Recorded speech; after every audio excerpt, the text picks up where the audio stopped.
ਤੁਹਾਡੇ ਮੇਨ ਕਾਰਨ ਕੀ ਸੀਗਾ? ਕਿਉਂ ਤੁਹਾਨੂੰ ਇਹ ਲੱਗਾ ਵੀ ਤੁਹਾਨੂੰ ਇਹ ਚਿੱਠੀ ਲਿਖਣੀ ਚਾਹੀਦੀ? ਇਹ ਜਦੋਂ ਦੀ ਇਹ ਡਿਪੋਰਟੇਸ਼ਨ ਸਟਾਰਟ ਹੋਈ ਆ, ਜਦੋਂ ਉਹ ਨੌਜਵਾਨ ਵਾਪਸ ਪੰਜਾਬ ਦੀ ਧਰਤੀ ਤੇ ਪਹੁੰਚੇ ਆ, ਉੱਥੋਂ ਉਹਨਾਂ ਨੇ ਜਿਹੜੀਆਂ ਇੰਟਰਵਿਊਜ਼ ਹੋਈਆਂ ਉਹਦੇ ਵਿੱਚ ਅਸੀਂ ਚਿੱਠੀ ਦੇ ਥੱਲੇ ਜਿਹੜੇ ਰੈਫਰੈਂਸ ਵੀ ਦਿੱਤੇ ਹੋਏ ਆ ਕਿ ਇਹ ਇਨਫੋਰਮੇਸ਼ਨ ਜਿਹੜੀ ਉਹ ਕਿੱਥੋਂ ਜਾ ਕੇ ਡਬਲ ਚੈੱਕ ਕਰ ਸਕਦੇ ਆ। ਇਹ ਹੱਥਾਂ ਦੇ ਵਿੱਚ ਹੱਥ ਕੜੀਆਂ ਤੇ ਪੈਰਾਂ ਦੇ ਵਿੱਚ ਬੇੜੀਆਂ, ਤੇ ਕੁਝ ਨੌਜਵਾਨਾਂ ਨੇ ਇਹ ਵੀ ਕਿਹਾ ਕਿ ਉਹਨਾਂ ਨੂੰ ਦਸਤਾਰਾਂ ਨਹੀਂ ਅਲਾਉਡ ਕੀਤੀਆਂ, ਕੜੇ ਉਤਰਵਾ ਲਏ ਗਏ ਜਦੋਂ ਉਹ ਕੈਂਪਾਂ ਦੇ ਵਿੱਚ ਸੀਗੇ। ਸਖਤੀ ਤੇ ਹੋ ਰਹੀ ਆ, ਇਹ ਤਾਂ ਜਿੱਦਾਂ ਮੀਡੀਆ ਰਿਪੋਰਟਸ ਵੀ ਨੇ, ਆਪਾਂ ਦੇਖਦੇ ਵੀ ਆ, ਪੜ੍ਹਦੇ ਵੀ ਆ ਕਿ ਜੋ ਕੁਝ ਹੋ ਰਿਹਾ ਆ, ਪਰ ਉਹਨਾਂ ਦੇ ਜਿਹੜੇ ਫੰਡਾਮੈਂਟਲ ਰਾਈਟਸ ਨੇ, ਜਿਹੜੇ ਬੇਸਿਕ ਉਹਨਾਂ ਦੇ ਰਾਈਟਸ ਨੇ, ਉਹਨਾਂ ਦੀ ਰਿਸਪੈਕਟ ਤਾਂ ਕਰਨੀ ਬਣਦੀ ਹੈ ਨਾ।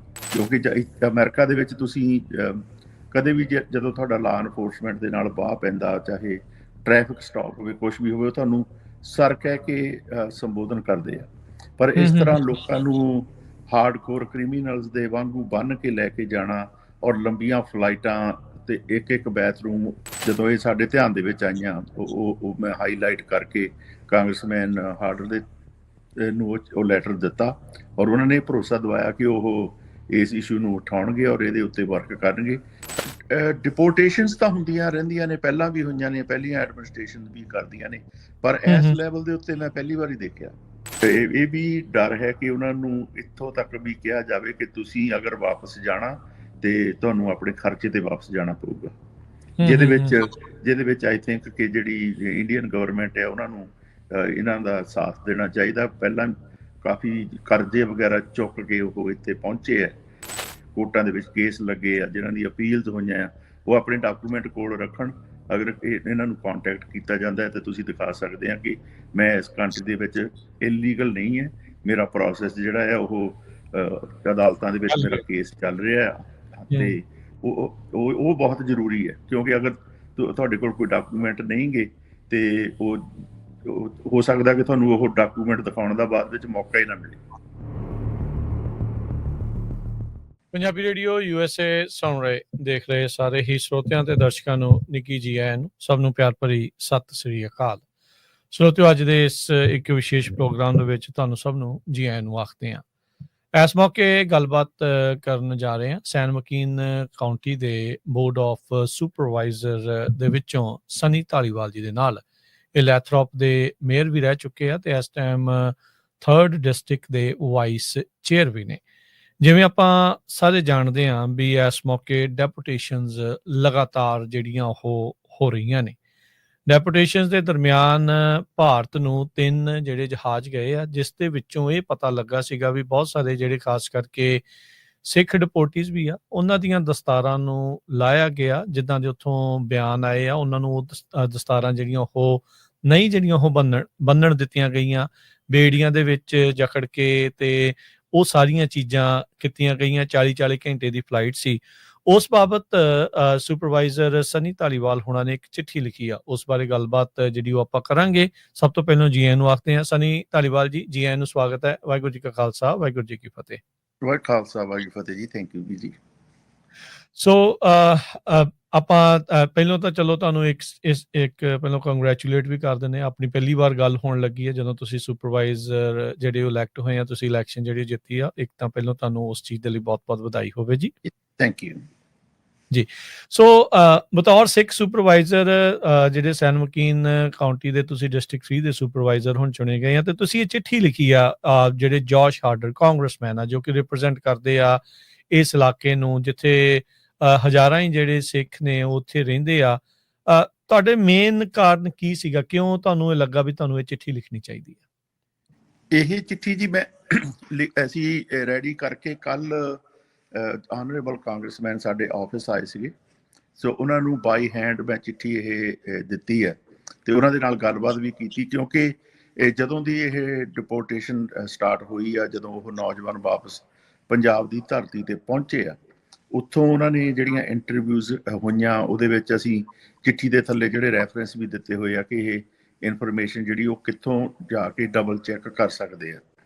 ਤੇ ਉਹ ਜਿਹੜੀਆਂ ਇੰਟਰਵਿਊਜ਼ ਹੋਈਆਂ ਉਹ ਕਾਫੀ ਡਿਸਟਰਬਿੰਗ ਜਿਹੜੀ ਇਨਫੋਰਮੇਸ਼ਨ ਮਿਲ ਰਹੀ ਆ ਕਿ ਕਿਵੇਂ ਹੱਥਾਂ ਦੇ ਵਿੱਚ ਹੱਥ ਕੜੀਆਂ ਤੇ ਪੈਰਾਂ ਦੇ ਵਿੱਚ ਬੇੜੀਆਂ, ਤੇ ਕੁਝ ਨੌਜਵਾਨਾਂ ਨੇ ਇਹ ਵੀ ਕਿਹਾ ਕਿ ਉਹਨਾਂ ਨੂੰ ਦਸਤਾਰਾਂ ਨਹੀਂ ਅਲਾਉਡ ਕੀਤੀਆਂ, ਕੜੇ ਉਤਰਵਾ ਲਏ ਗਏ ਜਦੋਂ ਉਹ ਕੈਂਪਾਂ ਦੇ ਵਿੱਚ ਸੀਗੇ। ਤੇ ਇਹ ਚੀਜ਼ ਦੇ ਵਾਸਤੇ ਤਾਂ ਫਿਰ ਆਵਾਜ਼ ਚੁੱਕਣਾ ਮੇਰੇ ਵਾਸਤੇ ਤਾਂ ਲਾਜ਼ਮੀ ਬਣਦਾ ਸੀ। ਤੇ ਪਹਿਲਾਂ ਵੀ ਜਦੋਂ ਵੀ ਕਦੇ ਕੌਮ ਦੇ ਨਾਲ ਇਹੋ ਜਿਹਾ ਵਤੀਰਾ ਹੋਇਆ ਜਿਹੜਾ ਅਨਫੇਅਰ ਆ, ਅਸੀਂ ਹਮੇਸ਼ਾ ਇਹਦੇ ਖਿਲਾਫ ਬੋਲੇ ਆ ਤੇ ਗਾਂ ਵੀ ਬੋਲਦੇ ਰਵਾਂਗੇ। ਸੋ ਇੱਕ ਦੇਖੋ, ਆਪਾਂ ਸਾਰੇ ਜਾਣੇ ਇੱਥੇ ਰਹਿੰਦੇ ਆ, ਸਾਰੇ ਚੀਜ਼ਾਂ ਨੂੰ ਜਿਹੜੀਆਂ ਆਪਾਂ ਲਗਾਤਾਰ ਵਾਚ ਕਰ ਰਹੇ ਹਾਂ। ਸਨੀ ਧਾਲੀਵਾਲ ਜੀ, ਨੋ ਡਾਊਟ ਆਪਾਂ ਨੂੰ ਪਤਾ ਵੀ ਜੋ ਬਾਰਡਰ ਦੇ ਉੱਤੇ ਸਿਚੁਏਸ਼ਨ ਬਣੀ ਆ, ਜੋ ਹੁਣ ਪ੍ਰੈਜ਼ੀਡੈਂਟ ਟਰੰਪ ਆ, ਉਹਨਾਂ ਨੇ ਕਾਫੀ ਜ਼ਿਆਦਾ ਇਸ ਚੀਜ਼ ਬਾਬਤ ਸਖਤੀ ਕੀਤੀ ਹੈ। ਇਮੀਗ੍ਰੇਸ਼ਨ ਕ੍ਰੈਕਡਾਊਨ ਜਿਹੜਾ ਹੋ ਰਿਹਾ, ਅਨਫੋਰਚੂਨੇਟਲੀ ਆਪਣੀ ਵੀ ਕਮਿਊਨਿਟੀ ਦੇ ਜਿਹੜੇ ਲੋਕ ਆ ਉਸ ਦੇ ਵਿੱਚ ਕ੍ਰੈਕਡਾਊਨ ਦੇ ਵਿੱਚ ਉਹ ਆ ਰਹੇ ਆ, ਉਹਨਾਂ ਨੂੰ ਵਾਪਸ ਜਿਹੜਾ ਉਹ ਡਿਪੋਰਟ ਕੀਤਾ ਜਿਹੜਾ ਉਹ ਜਾ ਰਿਹਾ। ਓਵਰਆਲ ਤੁਸੀਂ ਇਸ ਪੂਰੇ ਸਿਨਾਰੀਓ ਨੂੰ ਹੁਣ ਕਿੱਦਾਂ ਜਿਹੜਾ ਉਹ ਦੇਖਦੇ ਆ, ਕਿੱਦਾਂ ਤੁਸੀਂ ਦੇਖਦੇ ਆ? ਲੈਂਡ ਆਫ ਇਮੀਗ੍ਰੈਂਟਸ ਆਖਿਆ ਜਾਂਦਾ ਆ, ਪਰ ਹੁਣ ਜਿਸ ਤਰੀਕੇ ਦੀ ਸਖਤੀ ਆਪਣੇ ਸਾਹਮਣੇ ਪੇਸ਼ ਹੋ ਰਹੀ ਆ, ਇਹਨੂੰ ਆਪਾਂ ਕਿੱਦਾਂ ਦੇਖ ਰਹੇ ਹਾਂ? ਦੇਖੋ, ਸਖਤੀ ਤੇ ਹੋ ਰਹੀ ਆ, ਇਹ ਤਾਂ ਜਿੱਦਾਂ ਮੀਡੀਆ ਰਿਪੋਰਟਸ ਵੀ ਨੇ, ਆਪਾਂ ਦੇਖਦੇ ਵੀ ਆ, ਪੜ੍ਹਦੇ ਵੀ ਆ ਕਿ ਜੋ ਕੁਝ ਹੋ ਰਿਹਾ ਆ। ਪਰ ਉਹਦੇ ਨਾਲ ਲੋਕਾਂ ਦੇ, ਚਾਹੇ ਉਹ ਕਿਸੇ ਵੀ ਕਮਿਊਨਿਟੀ ਤੋਂ ਆਏ ਨੇ ਇੱਥੇ ਜਾਂ ਕਿਸੇ ਵੀ ਕੰਟਰੀ ਤੋਂ ਆਏ ਨੇ, ਉਹਨਾਂ ਦੇ ਜਿਹੜੇ ਫੰਡਾਮੈਂਟਲ ਰਾਈਟਸ ਨੇ, ਜਿਹੜੇ ਬੇਸਿਕ ਉਹਨਾਂ ਦੇ ਰਾਈਟਸ ਨੇ, ਉਹਨਾਂ ਦੀ ਰਿਸਪੈਕਟ ਤਾਂ ਕਰਨੀ ਬਣਦੀ ਹੈ ਨਾ।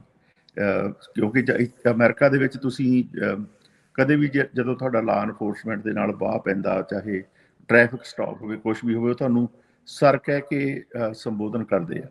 ਪਰ ਇਸ ਤਰ੍ਹਾਂ ਲੋਕਾਂ ਨੂੰ ਹਾਰਡਕੋਰ ਕ੍ਰਿਮੀਨਲਸ ਦੇ ਵਾਂਗੂ ਬੰਨ੍ਹ ਕੇ ਲੈ ਕੇ ਜਾਣਾ, ਔਰ ਲੰਬੀਆਂ ਫਲਾਈਟਾਂ ਤੇ ਇੱਕ ਬੈਥਰੂਮ, ਔਰ ਉਸ ਫਲਾਈਟ ਦੇ ਵਿੱਚ ਇਕੱਲੇ ਆਪਣੇ ਮੇਲ ਡਿਪੋਰਟੀਜ਼ ਨਹੀਂ, ਉਹਦੇ ਵਿੱਚ ਲੇਡੀਜ਼ ਵੀ ਨੇ, ਬੱਚੇ ਵੀ ਨੇ। ਇਹਨਾਂ ਚੀਜ਼ਾਂ ਦੇ ਖਿਲਾਫ ਜਿਹੜਾ ਉਹ ਜਦੋਂ ਇਹ ਸਾਡੇ ਧਿਆਨ ਦੇ ਵਿੱਚ ਆਈਆਂ, ਉਹ ਮੈਂ ਹਾਈਲਾਈਟ ਕਰਕੇ ਕਾਂਗਰਸਮੈਨ ਹਾਰਡਰ ਦੇ ਨੂੰ ਉਹ ਲੈਟਰ ਦਿੱਤਾ, ਔਰ ਉਹਨਾਂ ਨੇ ਭਰੋਸਾ ਦਿਵਾਇਆ ਕਿ ਉਹ ਇਸ ਇਸ਼ੂ ਨੂੰ ਉਠਾਉਣਗੇ ਔਰ ਇਹਦੇ ਉੱਤੇ ਵਰਕ ਕਰਨਗੇ, ਤਾਂ ਕਿ ਜਿਹੜਾ ਲੋਕਾਂ ਦੀ ਜਿਹੜੀ ਡਿਗਨਿਟੀ ਹੈ ਉਹਨੂੰ ਮੇਨਟੇਨ ਰੱਖਿਆ ਜਾ ਸਕੇ। ਜੀ, ਜਦੋਂ ਉਹਨਾਂ ਨੂੰ ਹੁਣ ਤੁਸੀਂ ਇਹ ਚਿੱਠੀ ਦਿੱਤੀ, ਕੀ ਉਹਨਾਂ ਦਾ ਕੀ ਰਿਐਕਸ਼ਨ ਕੀ ਸੀਗਾ ਕਾਂਗਰਸਮੈਨ ਜੋਸ਼ ਹਾਰਡਰ ਦਾ? ਇਸ ਬਾਬਤ ਜਾਣਦੇ ਸੀਗੇ ਜਾਂ ਤੁਸੀਂ ਹੀ ਉਹਨਾਂ ਨੂੰ ਦੱਸਿਆ? ਉਹਨਾਂ ਨੂੰ ਥੋੜਾ ਬਹੁਤਾ ਇਹਦੇ ਬਾਰੇ ਪਤਾ ਸੀਗਾ, ਫਿਰ ਉਹਨਾਂ ਨੇ ਉਹ ਲੈਟਰ ਪੜ੍ਹਿਆ। ਮੈਂ ਉਹਨਾਂ ਨੂੰ ਰੈਫਰੈਂਸ ਵੀ ਦਿੱਤੇ, ਮੈਂ ਕਿਹਾ ਜਿਹੜੀ ਥੱਲੇ ਅਸੀਂ 3 ਚੀਜ਼ਾਂ ਲਿਸਟ ਕੀਤੀਆਂ, ਤੁਸੀਂ ਉੱਥੇ ਜਾ ਕੇ ਪੜ੍ਹ ਸਕਦੇ ਹੋ, ਤੁਹਾਡਾ ਸਟਾਫ ਵੀ ਉਹਦੇ ਬਾਰੇ ਪੜ੍ਹ ਸਕਦਾ ਕਿ ਇਹ ਇਨਫੋਰਮੇਸ਼ਨ ਜਿਹੜੀ ਹੈ ਉਹ ਸਾਡੇ ਕੋਲ ਕਿੱਥੋਂ ਆਈ ਹੈ, ਕਿਉਂਕਿ ਰੈਫਰੈਂਸ ਦੇਣਾ ਪੈਂਦਾ। ਤੇ ਉਹਨਾਂ ਨੇ ਇਹ ਮੈਨੂੰ ਭਰੋਸਾ ਦਿਵਾਇਆ ਕਿ ਇਹਦੇ ਉੱਤੇ ਉਹ ਵਰਕ ਕਰਨਗੇ। ਉਹ ਜਿਹੜੀਆਂ ਇਹਦੇ ਨਾਲ ਰਿਲੇਟਡ ਅਥਾਰਟੀਜ਼ ਨੇ, ਉਹਨਾਂ ਦੇ ਧਿਆਨ ਵਿੱਚ ਲਿਆਉਣਗੇ ਕਿ ਜਿਹੜੀਆਂ ਆਹ ਵਾਇਲੇਸ਼ਨਸ ਹੋ ਰਹੀਆਂ ਆ, ਦੇ ਆਰ ਨਾਟ ਗੁੱਡ, ਤੇ ਉਹਨਾਂ ਨੂੰ ਇਹ ਜੋ ਵੀ ਤਰੀਕਾ ਵਾਪਸ ਭੇਜਣ ਦਾ ਹੈਗਾ ਆ, ਉਹ ਇਹਦੇ ਨਾਲੋਂ ਬੈਟਰ ਅਪਣਾਉਣਾ ਚਾਹੀਦਾ। ਜੀ, ਤੁਹਾਨੂੰ ਆਇਆਂ ਨੂੰ ਇੱਥੇ ਕਈ ਦਹਾਕੇ ਸਨੀ ਧਾਲੀਵਾਲ ਜੀ ਜਿਹੜੇ ਉਹ ਹੋ ਗਏ ਆ, ਕੀ ਤੁਹਾਡੀ 4 ਦਹਾਕੇ ਹੋ ਗਏ ਹਨਾ ਤੁਹਾਨੂੰ ਇੱਥੇ ਆਇਆਂ ਨੂੰ? ਤੁਸੀਂ ਇਹ ਚੀਜ਼ ਪਹਿਲਾਂ ਕਦੀ ਦੇਖੀ ਸੀ, ਸੁਣੀ ਸੀ, ਜਾਂ ਤੁਸੀਂ ਵੀ ਪਹਿਲੀ ਵਾਰੀ ਇਸ ਚੀਜ਼ ਨੂੰ ਅਬਜ਼ਰਵ ਕਰ ਰਹੇ ਹੋ? ਡਿਪੋਰਟੇਸ਼ਨਸ ਤਾਂ ਹੁੰਦੀਆਂ ਰਹਿੰਦੀਆਂ ਨੇ, ਪਹਿਲਾਂ ਵੀ ਹੋਈਆਂ ਨੇ, ਪਹਿਲੀਆਂ ਐਡਮਿਨਿਸਟ੍ਰੇਸ਼ਨ ਵੀ ਕਰਦੀਆਂ ਨੇ, ਪਰ ਇਸ ਲੈਵਲ ਦੇ ਉੱਤੇ ਮੈਂ ਪਹਿਲੀ ਵਾਰੀ ਦੇਖਿਆ। ਠੀਕ ਆ। ਇੰਨਾ ਜਿਹੜਾ ਹੈਗਾ ਆ ਸਹਿਮ, ਜਿਹੜਾ ਉਹ ਕਮਿਊਨਿਟੀਜ਼ ਦੇ ਵਿੱਚ ਹੈਗਾ, ਇਕੱਲੀ ਪੰਜਾਬੀ ਕਮਿਊਨਿਟੀਜ਼ ਦੇ ਵਿੱਚ ਨਹੀਂ, ਸਾਰੀਆਂ ਕਮਿਊਨਿਟੀਜ਼ ਦੇ ਵਿੱਚ ਹੈਗੀਆਂ। ਸਾਡੇ ਇੱਥੇ ਮੀਟਿੰਗ ਦੇ ਵਿੱਚ ਵੀ ਹਿਸਪੈਨਿਕ ਕਮਿਊਨਿਟੀ ਤੋਂ 2 ਰਿਪਰੈਜ਼ੈਂਟੇਟਿਵ ਉਹਨਾਂ ਦੇ ਵੀ ਆ ਕੇ ਬੋਲ ਕੇ ਗਏ ਆ ਕਿ ਲੋਕਾਂ ਦੇ ਵਿੱਚ ਬਹੁਤ ਸਹਿਮ ਆ, ਬੱਚੇ ਸਕੂਲਾਂ 'ਚ ਨਹੀਂ ਜਾ ਰਹੇ, ਲੇਡੀਜ਼ ਜਿਹੜੀਆਂ ਉਹ ਸ਼ਾਪਿੰਗ ਕਰਨ ਜਾਣ ਤੋਂ ਡਰਦੀਆਂ ਆ, ਜਿਹੜੀ ਫਾਰਮਲ ਲੇਬਰ ਆ ਫਾਰਮਲ ਜਾਣ ਤੋਂ ਡਰਦੀ ਆ। ਆਹ ਕੁਛ ਜਿੱਦਾਂ ਮੈਂ 40 ਸਾਲਾਂ ਦੇ ਵਿੱਚ ਇਸ ਲੈਵਲ ਦੇ ਉੱਤੇ ਪਹਿਲੀ ਵਾਰੀ ਦੇਖਿਆ। ਤਾਂ ਤੁਸੀਂ ਕੀ ਕਹਿਣਾ ਚਾਹੁੰਦੇ ਹੋ ਕਮਿਊਨਿਟੀ ਨੂੰ, ਕੀ ਕਹਿਣਾ ਚਾਹੁੰਦੇ ਆ ਐਜ਼ ਏ ਕਾਊਂਟੀ ਸੁਪਰਵਾਈਜ਼ਰ? ਤੁਹਾਡੇ ਅਖਤਿਆਰ ਦੇ ਵਿੱਚ ਕੀ ਤੁਸੀਂ ਕਮਿਊਨਿਟੀ ਨੂੰ ਕਹਿਣਾ ਚਾਹੁੰਦੇ ਇਸ ਬਾਬਤ? ਕਮਿਊਨਿਟੀ ਨੂੰ ਤਾਂ ਇਹ ਕਹਿਣਾ ਚਾਹੁੰਦਾ ਜੀ ਕਿ ਜਿਹੜੇ ਨਾ ਲੋਕਲ ਲਾ ਇਨਫੋਰਸਮੈਂਟ ਨੇ, ਜਿਹੜੇ ਸਾਡੇ ਸ਼ੈਰਫ ਨੇ, ਜਾਂ ਸਟਾਕਟਨ ਪੁਲਿਸ ਚੀਫ ਹੈ, ਮੋਡੈਸਟੋ ਪੁਲਿਸ ਚੀਫ ਵੀ, ਉਹਨਾਂ ਨੇ ਵੀ ਔਨ ਦਾ ਰਿਕਾਰਡ ਆ ਕੇ ਇਹ ਗੱਲ ਕਹੀ ਹੈ ਮੰਟੀਕਾ ਪੁਲਿਸ ਚੀਫ ਨੇ ਵੀ ਇਹ ਗੱਲ ਕਹੀ ਹੈ ਕਿ ਜਿਹੜਾ ਇਮੀਗ੍ਰੇਸ਼ਨ ਐਨਫੋਰਸਮੈਂਟ ਹੈ ਉਹ ਲੋਕਲ ਲਾ ਐਨਫੋਰਸਮੈਂਟ ਦਾ ਕੰਮ ਨਹੀਂ, ਉਹ ਨਹੀਂ ਕਰਨਗੇ। ਜੇ ਤੁਹਾਡੇ ਕੋਲ ਕੋਈ ਟ੍ਰੈਫਿਕ ਵਾਇਲੇਸ਼ਨ ਦੇ ਵਿੱਚ ਤੁਹਾਨੂੰ ਰੋਕਿਆ ਜਾਂਦਾ, ਉਹ ਤੁਹਾਡਾ ਇਮੀਗ੍ਰੇਸ਼ਨ ਸਟੇਟਸ ਪੁੱਛਦੇ ਹੀ ਨਹੀਂ। ਉਹਨਾਂ ਦੀਆਂ ਤਾਂ 3 ਕੁਐਸਚਨਸ ਹੁੰਦੇ ਨੇ ਕਿ ਤੁਹਾਡੀ ਰਜਿਸਟ੍ਰੇਸ਼ਨ, ਲਾਇਸੈਂਸ ਤੇ ਪ੍ਰੂਫ ਆਫ ਇੰਸ਼ੋਰੈਂਸ। ਤੇ ਬਾਕੀ ਜਿਹੜੇ ਸਾਡੇ ਨੌਜਵਾਨ ਨੇ ਜਿਨ੍ਹਾਂ ਦੇ ਕੇਸ ਲੱਗੇ ਹੋਏ ਨੇ ਜਾਂ ਜਿਨ੍ਹਾਂ ਦੇ ਕੋਲ ਪੋਲੀਟੀਕਲ ਅਸਾਈਲਮ ਅਪਰੂਵ ਹੋ ਚੁੱਕਾ, ਜਿਨ੍ਹਾਂ ਦੇ ਕੋਲ ਵਰਕ ਪਰਮਿਟ ਨੇ, ਉਹਨਾਂ ਨੂੰ ਇਹੀ ਰਿਕੁਐਸਟ ਹੈ ਕਿ ਤੁਸੀਂ ਉਹ ਸਾਰੇ ਡਾਕੂਮੈਂਟਸ ਆਪਣੇ ਕੋਲ ਰੱਖੋ। ਕਈ ਨੌਜਵਾਨ ਇਹੋ ਜਿਹੇ ਵੀ ਨੇ ਜਿਨ੍ਹਾਂ ਦੇ ਕੇਸ ਜਿਹੜੇ ਅਪਰੂਵ ਨਹੀਂ ਹੋਏ, ਉਹਨਾਂ ਨੇ ਅੱਗੇ ਅਪੀਲ ਕੀਤੀਆਂ ਹੋਈਆਂ ਨੇ, ਉਹਨਾਂ ਨੂੰ ਉਹ ਲੈਟਰ ਆਉਂਦੇ ਨੇ ਕਿ ਠੀਕ ਹੈ ਤੁਹਾਡੀ ਅਪੀਲ ਇਹ ਸਾਡੇ ਕੋਲ ਪੈਂਡਿੰਗ ਹੈ, ਉਹ ਸਾਡੇ ਕੋਲ ਪਹੁੰਚ ਚੁੱਕੀ ਹੈ। ਉਹ ਸਾਰੇ ਡਾਕੂਮੈਂਟ ਆਪਣੇ ਕੋਲ ਰੱਖਣ ਤਾਂ ਕਿ ਅਗਰ ਕੋਈ ਵੀ ਏਜੰਸੀ ਚਾਹੇ CPB ਹੈ ਜਾਂ ਆਈਸ ਹੈ, ਜੇ ਉਹਨਾਂ ਨੂੰ ਰੋਕਦੀ ਹੈ ਤੇ ਉਹ ਡਾਕੂਮੈਂਟ ਦਿਖਾ ਸਕਦੇ ਨੇ। ਬਾਕੀ ਜਿਹੜਾ ਆਪਣਾ ਮੀਡੀਆ ਹੈ, ਪੰਜਾਬੀ ਮੀਡੀਆ, ਤੁਸੀਂ ਤੁਹਾਡਾ ਅਦਾਰਾ, ਹੋਰ ਵੀ ਮੈਂ ਦੇਖੀਆਂ ਜਿਹੜੀਆਂ ਲਾਈਵ ਇੰਟਰਵਿਊਜ਼ ਆਪਣੇ ਵਕੀਲ ਸਾਹਿਬਾਨ ਵੀ ਕਰਦੇ ਨੇ, ਉਹਨਾਂ ਨੂੰ ਸੁਣੋ, ਉਹਨਾਂ ਤੋਂ ਆਪਣੇ ਆਪ ਨੂੰ ਐਜੂਕੇਟ ਕਰੋ ਕਿ ਸਾਡੇ ਕੀ ਰਾਈਟਸ ਨੇ। ਅਗਰ ਇਹੋ ਜਿਹੀ ਕੋਈ ਤੁਹਾਡੇ ਨਾਲ ਹੁੰਦਾ ਜਿੱਥੇ ਤੁਹਾਨੂੰ ਰੋਕਿਆ ਜਾਂਦਾ ਤੇ ਉਹਦੇ ਵਿੱਚ ਤੁਹਾਡੇ ਕੀ ਹੱਕ ਨੇ, ਕਿਹੜੇ ਡਾਕੂਮੈਂਟਸ ਤੁਹਾਨੂੰ ਉਹ ਮੰਗ ਸਕਦੇ ਨੇ, ਔਰ ਉਹਨਾਂ ਡਾਕੂਮੈਂਟਸ ਨੂੰ ਆਪਣੇ ਕੋਲ ਅਵੇਲੇਬਲ ਰੱਖੋ ਜ਼ਰੂਰ ਜੀ। ਆਪਾਂ ਨੂੰ ਸਨੀ ਧਾਲੀਵਾਲ ਜੀ ਪਤਾ ਵੀ ਬਹੁਤ ਸਾਰੇ ਲੋਕ ਇੱਕ ਅਸਾਈਲਮ ਸੰਵਿਧਾਨ ਆਪਾਂ ਨੂੰ ਹੱਕ ਦਿੰਦਾ ਵੀ ਜੇ ਤੁਸੀਂ ਇੱਥੇ ਆ ਗਏ ਆ ਤਾਂ ਤੁਸੀਂ ਅਸਾਈਲਮ ਦੀ ਮੰਗ ਕਰ ਸਕਦੇ, ਇਹ ਦੱਸਦੇ ਹੋਏ ਵੀ ਜਿਸ ਮੁਲਕ ਤੋਂ ਤੁਸੀਂ ਆਏ ਆ ਉੱਥੇ ਤੁਹਾਨੂੰ ਖਤਰਾ ਆ। ਜਿਸ ਤਰੀਕੇ ਦੇ ਨਾਲ ਹੁਣ ਐਨਫੋਰਸਮੈਂਟ ਆ ਰਹੀ ਆ, ਅਸਾਈਲਮ ਨਾ ਅਪਲਾਈ ਹੋਣਾ ਜਾਂ ਸਿੱਧੇ ਹੀ ਜਿਹੜੇ ਆ ਕੇ ਅਸਾਈਲਮ ਦੀ ਮੰਗ ਕਰਨਾ ਚਾਹੁੰਦੇ ਉਹਨਾਂ ਨੂੰ ਨਾਲ ਦੇ ਨਾਲ ਉੱਥੋਂ ਡਿਪੋਰਟ ਕਰ ਦੇਣਾ, ਲੱਖਾਂ ਰੁਪਈਏ ਵੀ ਲੱਗਦੇ ਆ, ਰਸਤੇ ਦੇ ਵਿੱਚ ਪਤਾ ਵੀ ਕਈ ਤਰੀਕੇ ਦੀਆਂ ਔਕੜਾਂ ਜਿਹੜੀਆਂ ਆ ਉਹ ਝੱਲਣੀਆਂ ਜਿਹੜੀਆਂ ਉਹ ਪੈ ਰਹੀਆਂ ਆ। ਇਹ ਸਾਰੀ ਚੀਜ਼ ਨੂੰ ਓਵਰਆਲ ਤੁਸੀਂ ਐਜ਼ ਏ ਸੁਪਰਵਾਈਜ਼ਰ ਜਾਂ ਐਜ਼ ਏ ਇੰਡੀਵਿਜੂਅਲ ਤੁਸੀਂ ਇਸ ਨੂੰ ਕਿੱਦਾਂ ਦੇਖ ਰਹੇ ਆ? ਹੁਣ ਤੇ ਸੁਣਨ ਵਿੱਚ ਤੇ ਇਹੀ ਹੈ ਕਿ ਪਹਿਲਾਂ ਇਸ ਤਰ੍ਹਾਂ ਹੁੰਦਾ ਸੀਗਾ ਕਿ ਜਦੋਂ ਵੀ ਕੋਈ ਵੀ ਚਾਹੇ ਨੌਜਵਾਨ, ਚਾਹੇ ਲੜਕਾ ਲੜਕੀ ਹੈ, ਕੋਈ ਵੀ ਹੈ, ਜਦੋਂ ਉਹ ਐਂਟਰ ਕਰਦੇ ਸੀ, ਉਹਨਾਂ ਨੂੰ ਜਦੋਂ ਬਾਰਡਰ ਪੁਲਿਸ ਜਾਂ ਆਈਸ ਜਾਂ ਬਾਰਡਰ ਪੈਟਰੋਲ ਵਾਲੇ ਰੋਕਦੇ ਸੀ ਤੇ ਉਹਨਾਂ ਨੂੰ ਕੈਂਪ ਵਿੱਚ ਲਿਜਾਇਆ ਜਾਂਦਾ ਸੀ, ਉੱਥੇ ਇੰਟਰਵਿਊ ਵਗੈਰਾ ਹੁੰਦੀ ਸੀ ਤੇ ਜੇ ਉਹ ਪੋਲੀਟੀਕਲ ਅਸਾਈਲਮ ਅਪਲਾਈ ਕਰਨਾ ਚਾਹੁੰਦੇ ਸੀ ਤੇ ਉਹਨਾਂ ਨੂੰ ਇਹ ਜਿਹੜੀ ਆਪਸ਼ਨ ਦਿੱਤੀ ਜਾਂਦੀ ਸੀ। ਪਰ ਹੁਣ ਸੁਣਨ ਦੇ ਵਿੱਚ ਇਹ ਆਉਂਦਾ ਕਿ ਜਦੋਂ ਵੀ ਉਹਨਾਂ ਨੂੰ ਉਹ ਕਨਫਰੰਟ ਕਰਦੇ ਆ, ਉਹ ਕਹਿੰਦੇ ਕਿ ਨਹੀਂ ਜੀ, ਇੱਥੇ ਜਿਹੜਾ ਐਮਰਜੈਂਸੀ ਡਿਕਲੇਅਰ ਕੀਤੀ ਗਈ ਹੈ ਤੇ ਹੁਣ ਅਸੀਂ ਤੁਹਾਨੂੰ ਉਹ ਇਹੋ ਜਿਹਾ ਕੋਈ ਹੱਕ ਨਹੀਂ ਹੈ। ਹੁਣ ਤੇ ਇਹ ਵੀ ਸੁਣਨ ਵਿੱਚ ਆਇਆ ਕਿ ਜਿਹੜੀਆਂ ਫਲਾਈਟਾਂ 3 ਫਲਾਈਟਾਂ ਵਾਪਸ ਗਈਆਂ ਸ਼੍ਰੀ ਅੰਮ੍ਰਿਤਸਰ ਸਾਹਿਬ ਦੀ ਧਰਤੀ ਦੇ ਉੱਤੇ, ਤੇ ਹੁਣ ਤੇ ਉਹ ਇਹਨਾਂ ਨੇ ਕਾਫੀ ਜਿਹੜੇ ਖਾਸ ਕਰਕੇ ਜਿਹੜੇ ਇੰਡੀਅਨ ਕਮਿਊਨਿਟੀ ਦੇ ਨਾਲ ਰਿਲੇਟਡ ਡਿਪੋਰਟੀਜ਼ ਨੇ, ਉਹਨਾਂ ਨੂੰ ਪੈਨਮਾ ਭੇਜ ਦਿੱਤਾ। ਤੇ ਪੈਨਮਾ ਦੇ ਵਿੱਚ ਵੀ ਇੱਕ ਜਿਹੜਾ ਉਹਨਾਂ ਦਾ ਪ੍ਰੋਵਿੰਸ ਹੈ ਡੇਰੀਅਨ ਪ੍ਰੋਵਿੰਸ ਦੇ ਵਿੱਚ ਕੋਈ ਕੈਂਪ ਸਾਈਟ ਇਹਨਾਂ ਨੇ ਬਣਾਈ ਹੈ, ਜਿੱਥੋਂ ਉਹਨਾਂ ਨੂੰ ਕੱਲ ਮੈਂ ਤੁਹਾਡਾ ਪ੍ਰੋਗਰਾਮ ਵੀ ਸੁਣ ਰਿਹਾ ਸੀਗਾ ਕਿ ਇੰਡੀਅਨ ਕੌਂਸੂਲੇਟ ਨੇ ਵੀ ਉਹਨਾਂ ਨੂੰ ਅਪਰੋਚ ਕੀਤਾ ਤੇ ਇਹ ਵੀ ਡਰ ਹੈ ਕਿ ਉਹਨਾਂ ਨੂੰ ਇੱਥੋਂ ਤੱਕ ਵੀ ਕਿਹਾ ਜਾਵੇ ਕਿ ਤੁਸੀਂ ਅਗਰ ਵਾਪਸ ਜਾਣਾ ਤੇ ਤੁਹਾਨੂੰ ਆਪਣੇ ਖਰਚੇ ਤੇ ਵਾਪਸ ਜਾਣਾ ਪਊਗਾ, ਜਿਹਦੇ ਵਿੱਚ ਆਈ ਥਿੰਕ ਕਿ ਜਿਹੜੀ ਇੰਡੀਅਨ ਗਵਰਨਮੈਂਟ ਹੈ ਉਹਨਾਂ ਨੂੰ ਇਹਨਾਂ ਦਾ ਸਾਥ ਦੇਣਾ ਚਾਹੀਦਾ। ਪਹਿਲਾਂ ਕਾਫੀ ਕਰਜ਼ੇ ਵਗੈਰਾ ਚੁੱਕ ਕੇ ਉਹ ਇੱਥੇ ਪਹੁੰਚੇ ਹੈ ਤੇ ਹੁਣ ਤੇ ਇਹ ਤਾਂ ਵਾਧੂ ਜਿਹੜਾ ਇੱਕ ਹੋਰ ਬੋਝ ਉਹਨਾਂ ਪਰਿਵਾਰਾਂ ਦੇ ਉੱਤੇ ਪੈ ਸਕਦਾ ਅਗਰ ਉਹਨਾਂ ਨੂੰ ਆਪਣੇ ਖਰਚੇ ਦੇ ਉੱਤੇ ਵਾਪਸ ਜਾਣਾ ਪਵੇ, ਜਿਹਦੇ ਵਿੱਚ ਕਿ ਕਿਉਂਕਿ ਇੰਡੀਅਨ ਨੈਸ਼ਨਲਸ ਨੇ, ਇੰਡੀਅਨ ਗਵਰਨਮੈਂਟ ਦੀ ਜ਼ਿੰਮੇਵਾਰੀ ਬਣਦੀ ਹੈ ਕਿ ਜਿਸ ਤਰ੍ਹਾਂ ਬਾਕੀ ਕੰਟਰੀਆਂ ਵਾਲੇ ਇੱਥੋਂ ਆਪਣੇ ਡਿਪੋਰਟੀਜ਼ ਨੂੰ ਲੈ ਕੇ ਗਏ ਨੇ, ਇੰਡੀਅਨ ਗਵਰਨਮੈਂਟ ਨੂੰ ਵੀ ਚਾਹੀਦਾ ਕਿ ਇਹਨਾਂ ਲੋਕਾਂ ਦੀ ਬਾਂਹ ਫੜੇ। ਜੀ ਸਨੀ ਧਾਲੀਵਾਲ ਜੀ, ਜਿੱਦਾਂ ਆਪਾਂ ਦੇਖਦੇ ਹਾਂ ਵੀ ਜਿਸ ਮੁਲਕ ਤੋਂ ਆਏ ਆ ਬਹੁਤ ਸਾਰੇ ਲੋਕ ਇਹੀ ਪੀੜਾ ਨੂੰ ਲੈ ਕੇ ਆਏ ਵੀ ਉੱਥੇ ਉਹਨਾਂ ਨੂੰ ਧਾਰਮਿਕ ਆਜ਼ਾਦੀ ਨਹੀਂ, ਉਹਨਾਂ ਦੇ ਨਾਲ ਇੱਕ ਦੂਜੇ ਦਰਜੇ ਦੇ ਨਾਗਰਿਕ ਦਾ ਸਲੂਕ ਹੋਣਾ, ਤੇ ਜਦੋਂ ਇੱਥੇ ਆਉਂਦੇ ਆ ਉਹਨਾਂ ਦੇ ਨਾਲ ਉਹ ਇਦਾਂ ਹੁੰਦਾ ਤੇ ਫਿਰ ਅਗਲਿਆਂ ਦਾ ਭਰੋਸਾ ਜਿਹਾ ਬਹੁਤ ਟੁੱਟਦਾ। ਅਮਰੀਕਾ ਇਦਾਂ ਤਾਂ ਨਹੀਂ ਸੀ। ਇਹ ਅਚਨਚੇਤ ਜਿਹੜਾ ਐਡਾ ਡਰਾਸਟਿਕ ਚੇਂਜ ਆਪਾਂ ਕਿਉਂ ਦੇਖ ਰਹੇ ਹਾਂ ਤੇ ਇਹਦੇ ਪ੍ਰਤੀ ਕੀ ਆ? ਇਹ ਤਾਂ ਦੇਖੋ ਜੀ, ਪਾਲਿਸੀ ਸ਼ਿਫਟ ਆ, ਕਿਉਂਕਿ ਜਨਵਰੀ 20 ਤੋਂ ਪਹਿਲਾਂ ਤਾਂ ਇਸ ਤਰ੍ਹਾਂ ਨਹੀਂ ਸੀ। ਜਨਵਰੀ 20 ਨੂੰ ਪ੍ਰੈਜ਼ੀਡੈਂਟ ਟਰੰਪ ਹੋਰਾਂ ਨੇ ਸਹੁੰ ਚੁੱਕੀ ਹੈ ਔਰ ਉਹਨਾਂ ਨੇ ਜਿਹੜੇ ਇਹ ਵਾਅਦੇ ਕੀਤੇ ਸੀਗੇ ਕਿ ਮੈਂ ਜਿਹੜੇ ਵੀ ਇਲੀਗਲ ਸਾਡੀ ਕੰਟਰੀ ਦੇ ਵਿੱਚ ਆਏ ਨੇ ਉਹਨਾਂ ਨੂੰ ਵਾਪਸ ਭੇਜੂਗਾ, ਜਿਹੜੇ ਕ੍ਰਿਮੀਨਲ ਐਲੀਮੈਂਟ ਨੇ ਜਿਨ੍ਹਾਂ ਨੇ ਇੱਥੇ ਆ ਕੇ ਨੇ ਉਹਨਾਂ ਨੂੰ ਵਾਪਸ ਭੇਜੂਗਾ। ਸੋ ਉਸੇ ਲੜੀ ਦਾ ਇਹ ਹਿੱਸਾ ਹੈ ਜੋ ਕੁਝ ਵੀ ਹੋ ਰਿਹਾ ਹੈ। ਜਦੋਂ ਸਾਲਾਂ ਦੇ ਵਿੱਚ ਪਹਿਲੇ ਡੈਕੇਡਸ ਦੇ ਵਿੱਚ ਵੀ ਜਦੋਂ ਵੀ ਕਿਤੇ ਦੁਨੀਆ ਦੇ ਵਿੱਚ ਇਹੋ ਜਿਹੇ ਹਾਲਾਤ ਬਣਦੇ ਸੀ ਤੇ ਉਹਨਾਂ ਲੋਕਾਂ ਲਈ ਅਮਰੀਕਾ ਆਪਣੇ ਰਸਤੇ ਖੋਲਦਾ ਰਿਹਾ। ਜੀ ਜੀ ਬਿਲਕੁਲ। ਸੋ ਚਲੋ ਉਮੀਦ ਕਰਦੇ ਹਾਂ ਵੀ ਥੋੜਾ ਜਿਹੜਾ ਉਹ ਬਦਲਾਅ ਜਿਹੜਾ ਹੋਵੇ।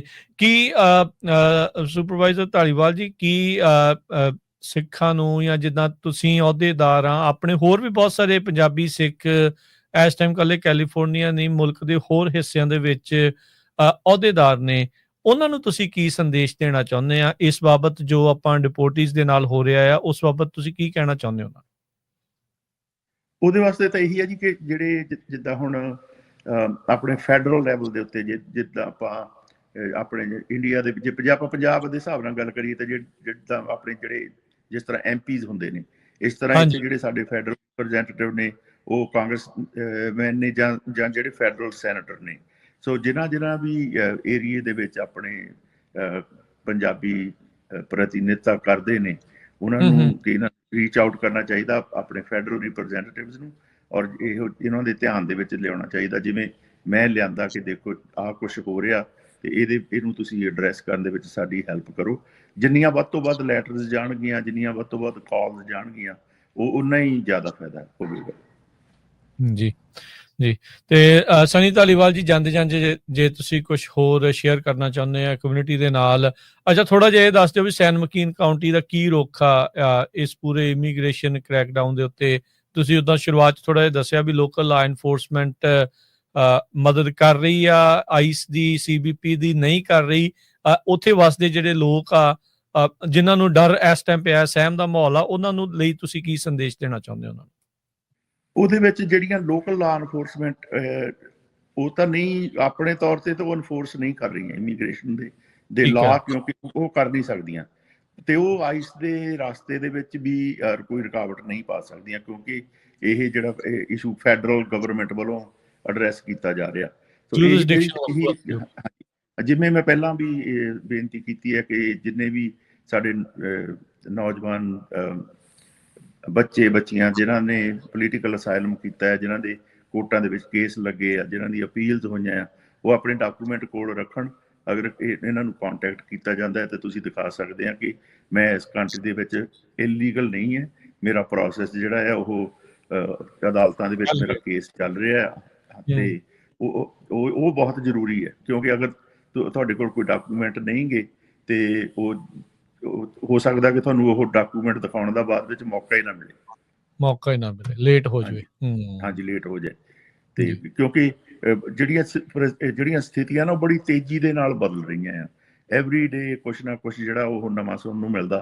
ਪਹਿਲਾਂ ਇਹ ਸੀਗਾ ਕਿ ਜਿਹੜੀਆਂ ਫਲਾਈਟਸ ਉਹ C-17 ਜਿਹੜਾ ਮਿਲਟਰੀ ਜਹਾਜ਼ ਆ ਉਹ ਲੈ ਕੇ ਜਾਂਦਾ, ਧਰਤੀ ਤੇ ਉਤਾਰ ਕੇ ਵਾਪਸ ਆ ਜਾਂਦੇ ਆ।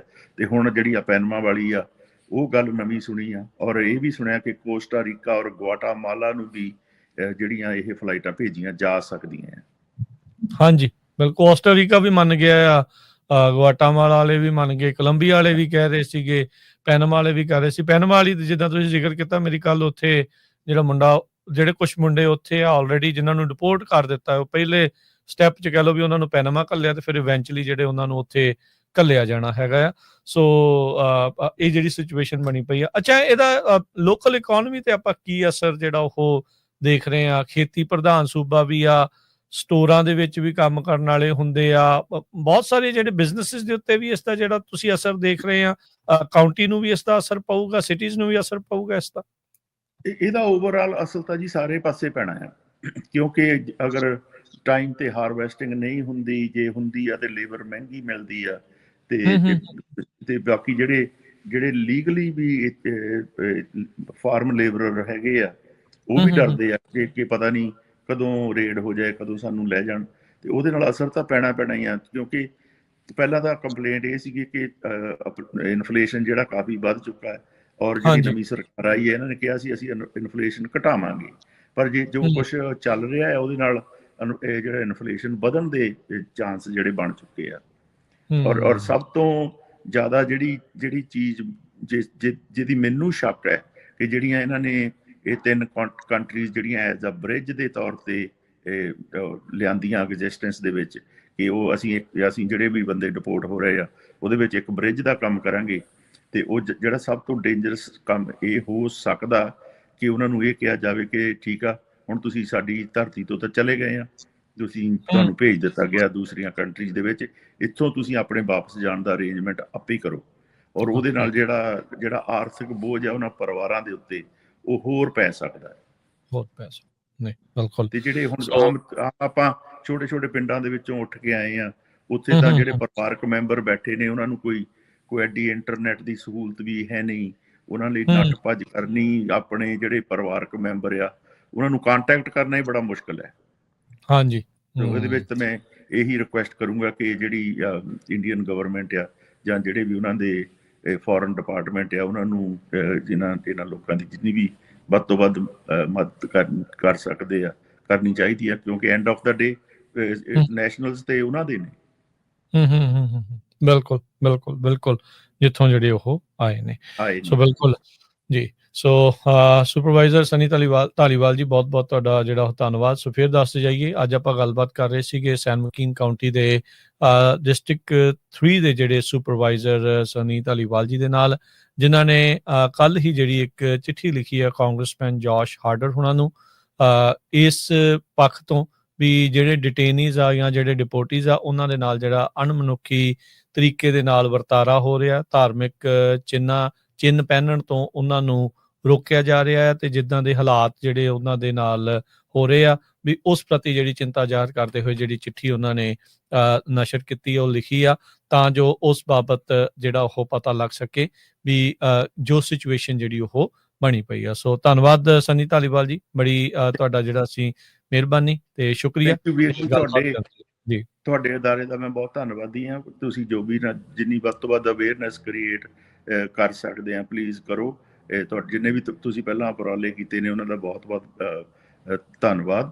ਔਰ ਅਸੀਂ ਆਪਣੇ ਵੱਲੋਂ ਵੀ ਜਿੰਨੀ ਵੀ ਵੱਧ ਤੋਂ ਵੱਧ ਕੋਸ਼ਿਸ਼ ਕਰ ਸਕਦੇ ਹਾਂ ਅਸੀਂ ਜਾਰੀ ਰੱਖਾਂਗੇ। ਔਰ ਮੈਂ ਆਪਣੇ ਬਾਕੀ ਵੀਰਾਂ ਭੈਣਾਂ ਨੂੰ ਵੀ ਜਿਹੜੇ ਇਲੈਕਟਡ ਪੋਜੀਸ਼ਨਸ ਦੇ ਵਿੱਚ ਹੈਗੇ ਨੇ ਇਹੀ ਰਿਕੁਐਸਟ ਕਰਦਾ ਕਿ ਤੁਸੀਂ ਆਪਣੇ ਤੌਰ ਤੇ ਤੁਸੀਂ ਵੀ ਇਹ ਕੋਸ਼ਿਸ਼ ਕਰੋ ਤਾਂ ਕਿ ਐਟਲੀਸਟ ਜਿਹੜੇ ਇਹਨਾਂ ਦੇ ਡਿਪੋਰਟੀਜ਼ ਦੇ ਬੇਸਿਕ ਰਾਈਟਸ ਨੇ ਉਹਨਾਂ ਦੀ ਰਿਸਪੈਕਟ ਜਿਹੜੀ ਹੈ ਉਹ ਰੀਇਨਸਟੇਟ ਕੀਤੀ ਜਾ ਸਕੇ।